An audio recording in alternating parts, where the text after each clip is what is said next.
이번 주의 이야기가 솔로몬 아니에요, 솔로몬? 일단 우리가 정한 본문이 1000번제를 드리는 장면에서 시작을 하는데, 본문은 딱 처음에 딱 보면 솔로몬이 왕이 돼서 이런저런 걸 하는 장면이 나오죠. 그런데 이때 솔로몬의 입장을 생각을 해보면 보면서 이런 느낌이 들었어요. 우여곡절 끝에 솔로몬이 왕이 됐잖아요. 그때만 해도 정말 너무너무 행복했을 거라고. 이제 걱정할 게 없는 안심하는 상태였을 건데, 왕이 딱 되어서 이제 현실을 딱 봤을 때, 와, 왜 이렇게 할 일이 많고 문제가 많고 일들이 많은지 솔로몬이 정말 당황했을 거란 말이죠. 그래서 저는 한번 이렇게 물어보고 싶어요. 이 문제만 해결되면 진짜 행복할 줄 알았는데, 이 문제만 해결되면 진짜 안심될 줄 알았는데, 정말 더 큰 문제가 내 앞에 딱 다가왔던 적이 있었나? 그때 어떤 것을 느꼈나?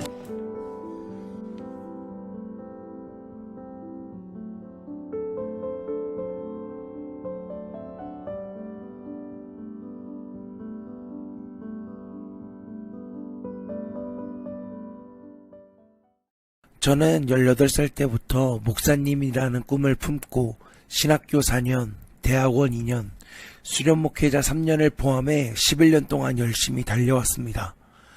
그리고 올해 저는 드디어 목사 안수를 앞두고 있습니다. 10년이 넘는 시간을 지나면서 저는 빨리 이 과정을 끝내고 목사가 되고 싶었습니다. 그런데 막상 목사 안수를 앞둔 이 시점에서 제게 드는 마음은 걱정과 염려입니다. 아직도 여전히 부족한 제 자신의 모습에 대한 걱정과 내가 목사로서 사역을 잘 할 수 있을까라는 염려 때문입니다. 목사만 되면 제 꿈을 이룬 것 같아 마냥 행복할 줄만 알았는데, 더 무거운 책임감과 걱정과 염려라는 더 큰 문제가 제 앞에 놓여져 있습니다. 학창시절부터 저는 전도사나 목회자가 되고 싶었습니다. 이제 고민하다가 방황하다가 이제 목회자를 해야겠다는 생각을 하게 됐는데, 저는 이제 전도사님이 되기 전에, 전도사 사역을 시작하기 전에 전도사가 되면 뭐든지 다 잘하게 될 줄 알았습니다.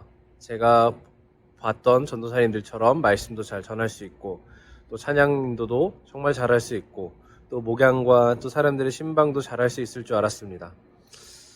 그래서 그렇게 처음 신학교에 가자마자 전도사가 되었는데, 마주한 현실은 제가 부족해한 모습들밖에 없다는 것이었습니다. 정말 실력은, 정말 능력은 다른 것이 아니라 하나님 앞에서 준비되는 것이구나 라는 것을 느꼈습니다. 그것을 얻는다고 끝나는 것이 아니라 그것으로부터 나의 능력을 키우고 또 하나님 앞에서 나를 갈고 닦는 시간이 필요하다는 것을 느끼는 순간이었습니다. 이메일을 열어본다. 이번 달에도 명세서가 나왔다. 카드값, 공과금, 대출금. 결제일이 다가올수록 잠을 못 자고 고민한다. 우여곡절 끝에 이번 달에 숙제를 마치고 기뻐하지만 며칠 뒤부터 다음 달은 어떻게 내야 할까 고민한다. 오늘 본문의 솔로몬도 그랬다.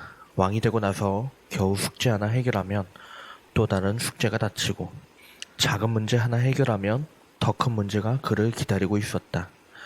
끊임없는 문제 속에서 솔로몬은 허우적거리고 있었다. 어떻게 이 상황을 해결해야 할까? 솔로몬이 알고 그랬는지 어쩌다가 그랬는지 모르지만 결과적으로 솔로몬은 정답을 맞춘다.